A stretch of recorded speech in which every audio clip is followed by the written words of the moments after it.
Well, I'm the last person standing between you and getting home to your beds, so I'll try and keep you awake and invigorate you a little bit.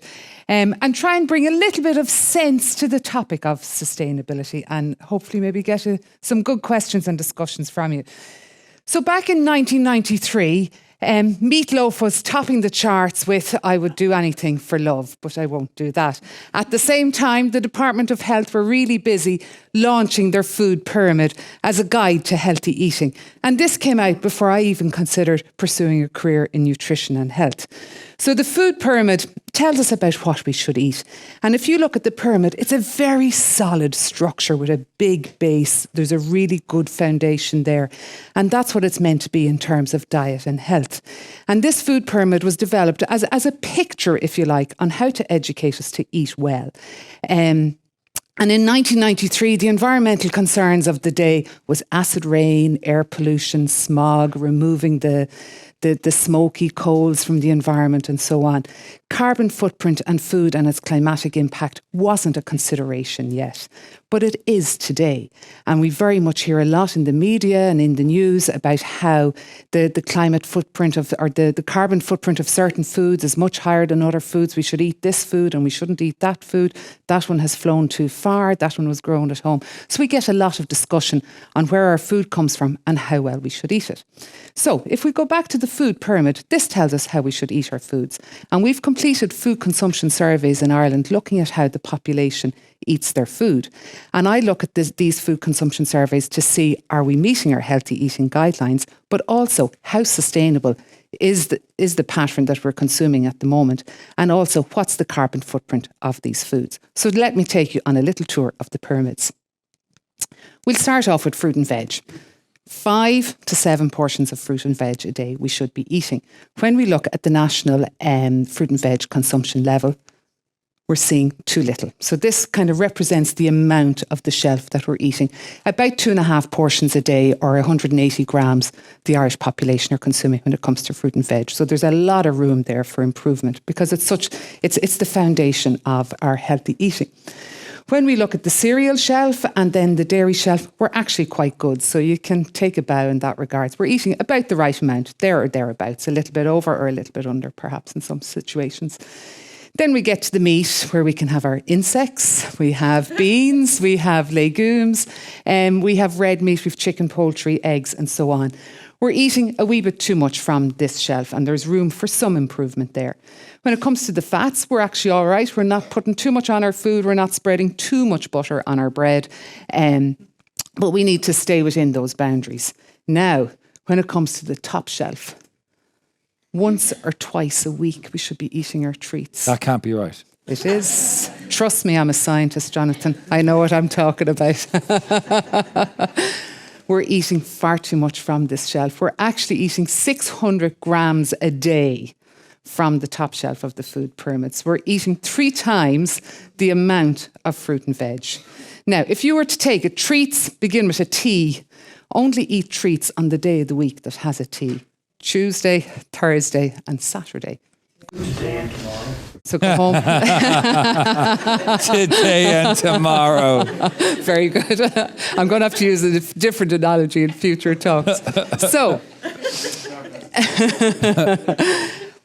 what's the carbon footprint like of our diet? So when we talk about the carbon footprint of food, it's essentially the collection of emissions, greenhouse gas emissions that are generated through the production and the consumption of our food. Generally, plant-based foods have a low carbon footprint, while the animal-derived proteins like red meat in particular have the highest carbon footprint.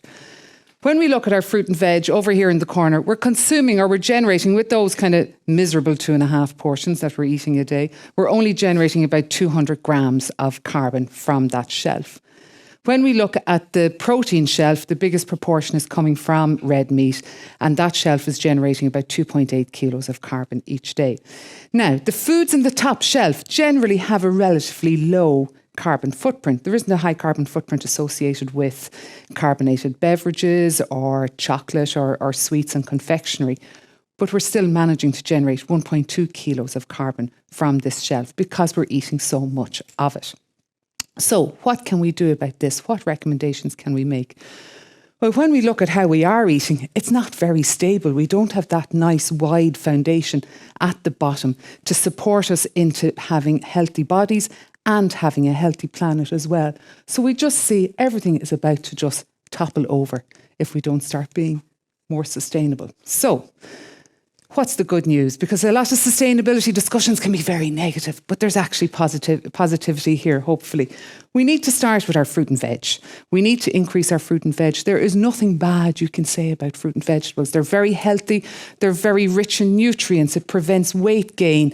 It also fills us up. It can prevent heart disease, prevent certain cancers. So there's no reason why we shouldn't eat more fruit and veg.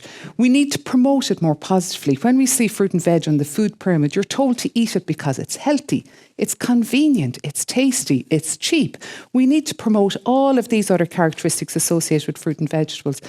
Half of your plate, when you're making your dinner tomorrow evening, or if you haven't had it already today, make sure half of your plate are vegetables. That's one way of getting it in. Put the bit of lettuce, tomato, sweet corn into your sandwich. Have a stir fry for dinner. Have the apple, have the grapes, have the strawberries there as your sweet treat when there isn't a tea in the week or in the day. Juice, although we only have once a day, that's a serving of fruit and veg. And the other benefit, not just for our bodies, is for the planet. It has a low carbon footprint. So we can happily eat as much fruit and veg as we like. When it comes to red meat, we need to know our portions. How many hands have we got? 2 hands, jazz hands.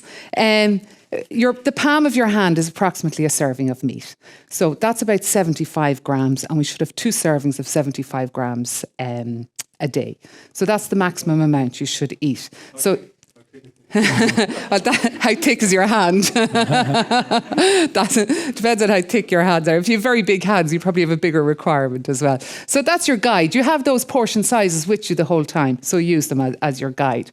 Now, when it comes to the treats, even if we go with the tea in the day, today and tomorrow, or Tuesday and Thursday, we're still going to actually go beyond our recommendation. So, Saturday and Sunday, yeah, and keep it to the weekends whenever you like to treat yourself, but not more than twice a week. Now, if we were to follow these guidelines and stay within what the food pyramid is telling us to say, we would actually shave 2 kilos of carbon off our diet every single day. If we do that for 365 days a year, it's approximately 3/4 of a tonne of carbon. So that's the same as a transatlantic flight. I think it's about 1 tonne of carbon is a transatlantic flight. So it's not only just healthy for our bodies to eat sustainably, it's also healthy for the planet. And that brings me to the end of my talk.